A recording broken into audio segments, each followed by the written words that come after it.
Hello friends, welcome back to VOWIAS. Welcome to the discussion on Vision IAS International Relations PT365 summary. So in this discussion, we will discuss the first topic, India and its neighborhood, and this is part 1 of the lecture series. So we will continue and finish this international relations in the next few days. Okay? And guys, the document which we are using for this discussion is the Vision IAS summary what VOWIAS has prepared.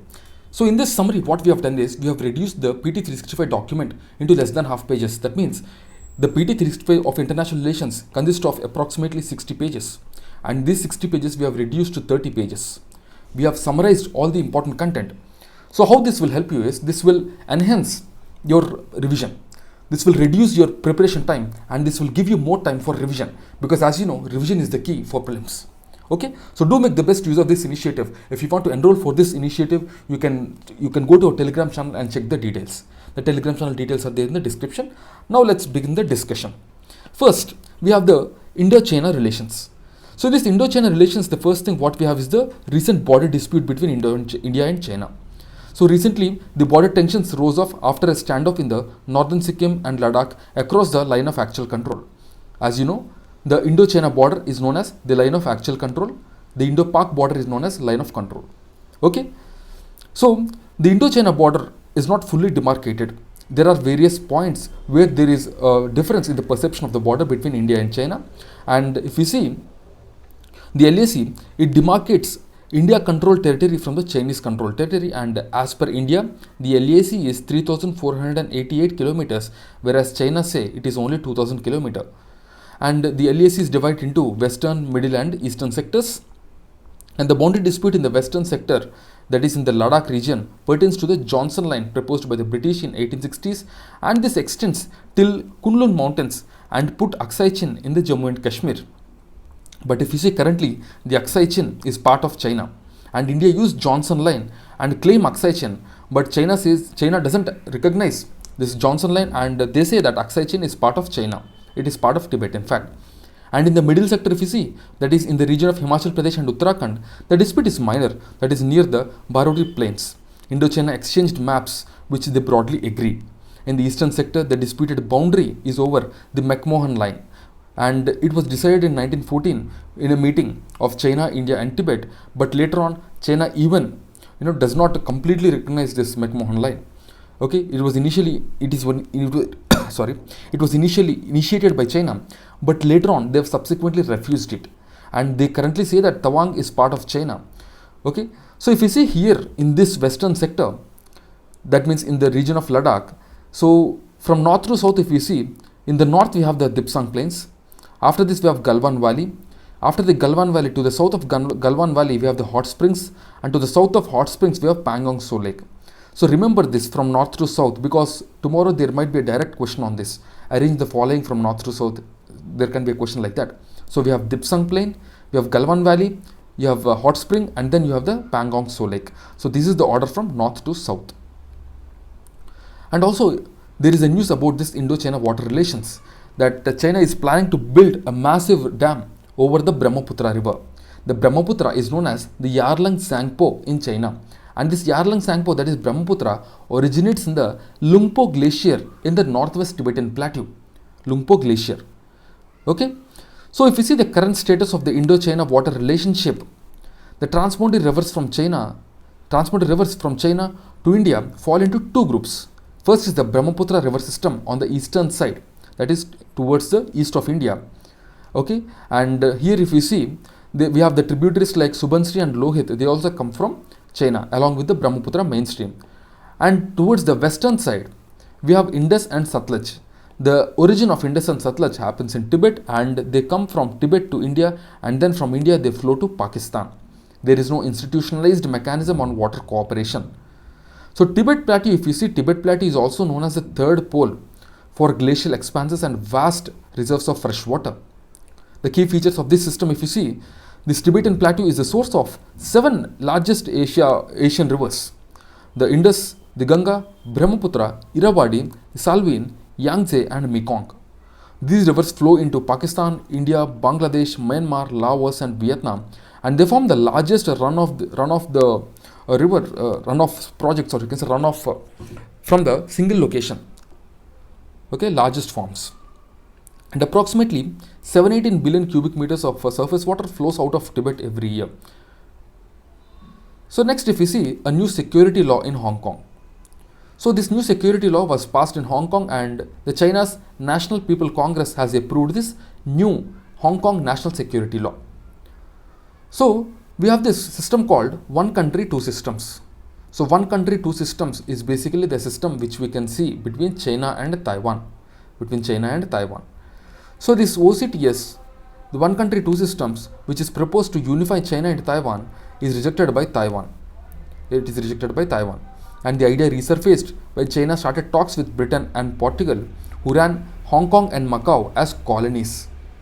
Under the one country, two systems policy, China proposed Hong Kong and Macau can have different economic and political systems from mainland China, because till 1996, Hong Kong was part of British, till 1997, Hong Kong is part of British, and till 1999, Macau is part of Portugal.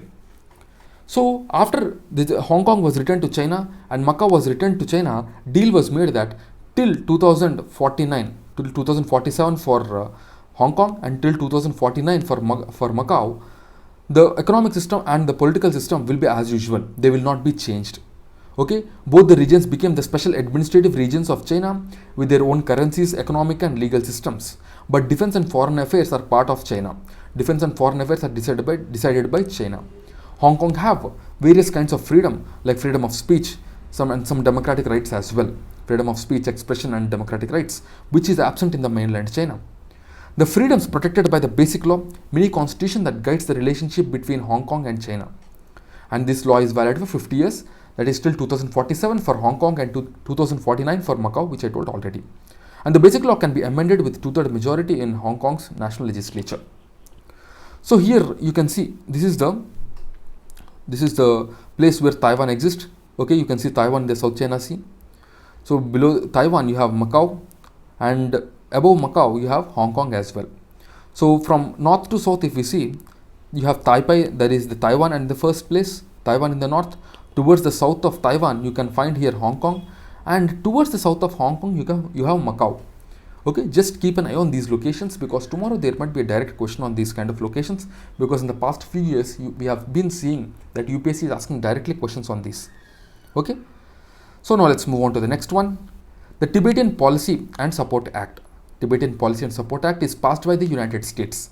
So remember, who passed Tibetan Policy and Support Act of 2020? It was passed by United States Senate. Okay, and this is going to be the policy of US on Tibet. And this addresses Tibetan human rights, environmental rights, religious freedom and democratic rights of the Tibetan government, which is in exile. It formally recognizes the Central Tibetan Administration as Tibetan people's legitimate representative. The US government can issue economic and visa sanctions for Chinese officials who are interfering with the Dalai Lama's succession. The US say that the Dalai Lama succession has to be fair and it should not be interfered by the Chinese, because if it is interfered by the Chinese will try to put a Dalai Lama who is very close to the Chinese Communist Party. Because Tibet, if you see, it has a very significant geostrategic and geopolitical importance. Tibet is the world's highest and the largest plateau, and it is part, as we have seen already, it is a source for largest rivers as well. It has even the environmental importance, as it plays major role in the Asian monsoon and has largest concentration of glaciers outside the two poles that feed 10 major river systems of the region. It has geostrategic importance and prominence for the region and the superpower. In the early 20th century, British adopted this forward policy with the Tibet for expansion of market and established Tibet as a buffer between China and India, because back then China was coming under the influence of the Tsarist Russia. And as the British thought that this is going to be a threat to India, they have made Tibet as a buffer region. Okay, so it has, if you see, and now China considers Tibet as the palm, and it has 5 fingers. Those are Ladakh, Nepal, Sikkim, Bhutan and Arunachal Pradesh. The palm and the 5 fingers policy of China. Incumbent and the 14th Dalai Lama is currently living in exile in India in Dharamshala. Right?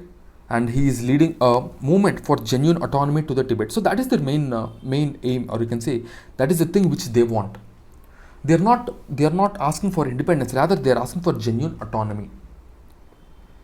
Next is about the Indo-Taiwan relations. Two Indian MPs recently, for the first time, has virtually attended the swearing-in ceremony of the newly elected Taiwan president.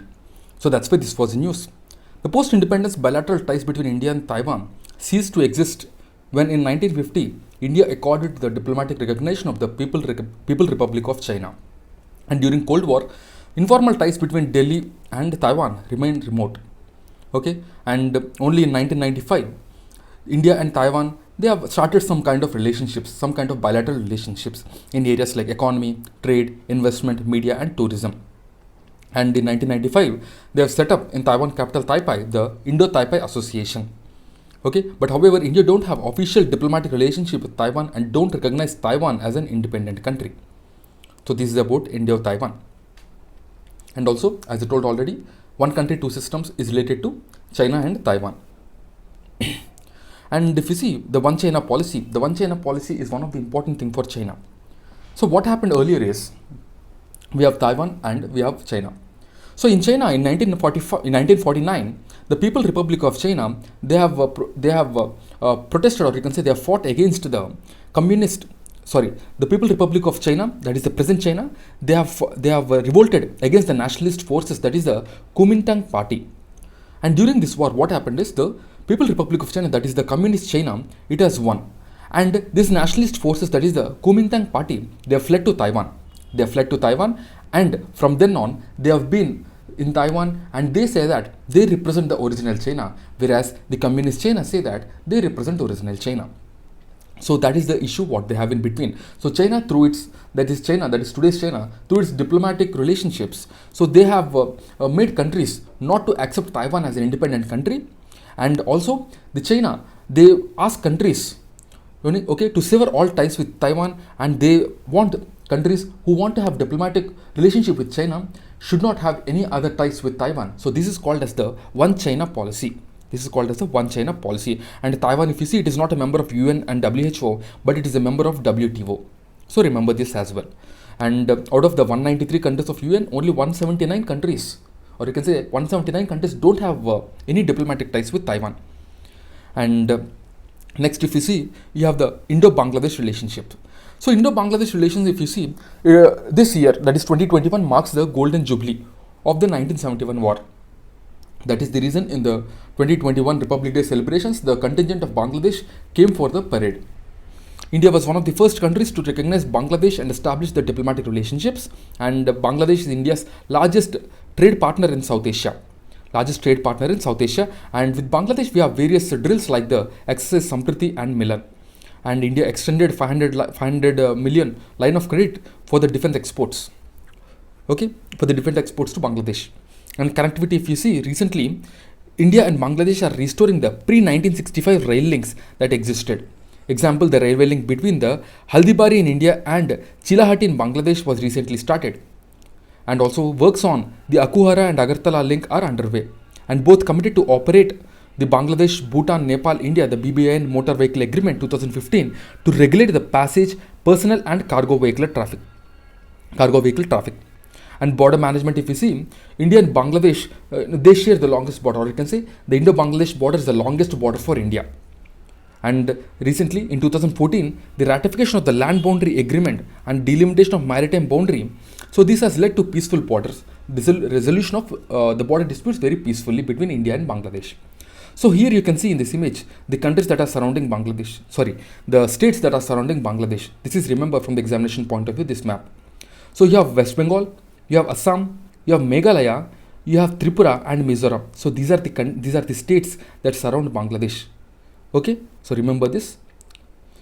So next, if you see tourism, more than 35% of India's international medical patients and more than 50% of medical tourism revenue come from Bangladesh. Because as you know, the medical quality, the health facilities are very good in India. So people from Bangladesh come for treatment to India. Okay, and here you can see various projects. The Indo-Bangladesh bilateral pact for connectivity, where Indian cargo ships, they can use Bangladesh, Mongolia and Chittagong port. They will ferry the cargo from Bangladesh to India instead of routing via Singapore. And you have also the protocol on land water transit and trade. So this protocol on land water transit and trade hopes that actually you can say that this is a 5-year pact where Indian firms will build ports and other infrastructure projects to boost the intra-regional trade through the water. And Bangladesh too stands to gain from this, as it will get access to Nepal and Bhutan through Indian territory. Okay. So also Bangladesh is interested in the Indo-Myanmar Thailand highway. This Indo-Myanmar Thailand highway connects India to Thailand, right? So we will see more about this Indo-Myanmar Thailand highway in IndoMyanmar Relations.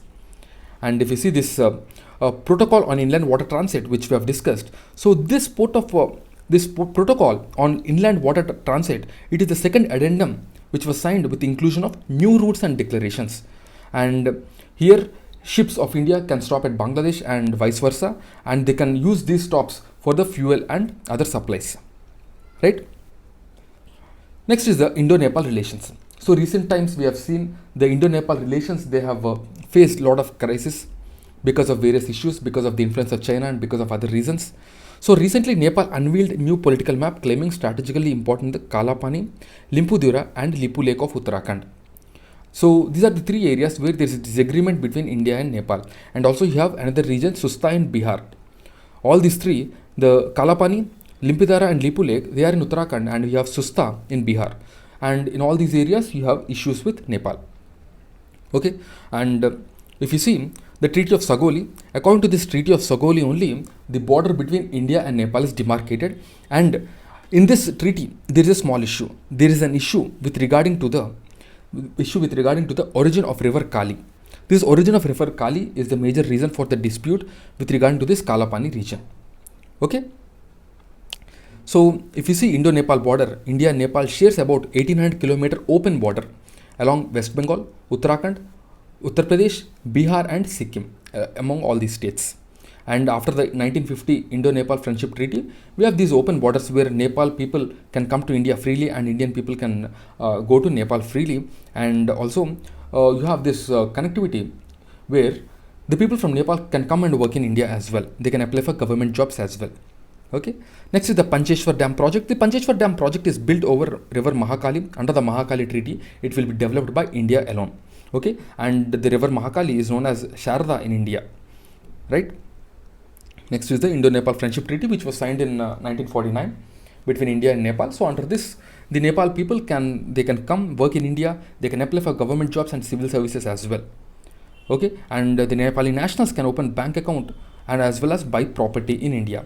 Nepal can import arms and ammunition through India, but India does not expect reciprocity from Nepal under a goodwill sign. India also have these treaty of friendships with Bhutan and Bangladesh as well. With Bhutan, India signed in 1949, whereas with Bangladesh, India signed in 1972. So that's it guys for this lecture. I'll continue this first chapter in the next lecture. Till then keep studying and stay tuned. Jai Hind.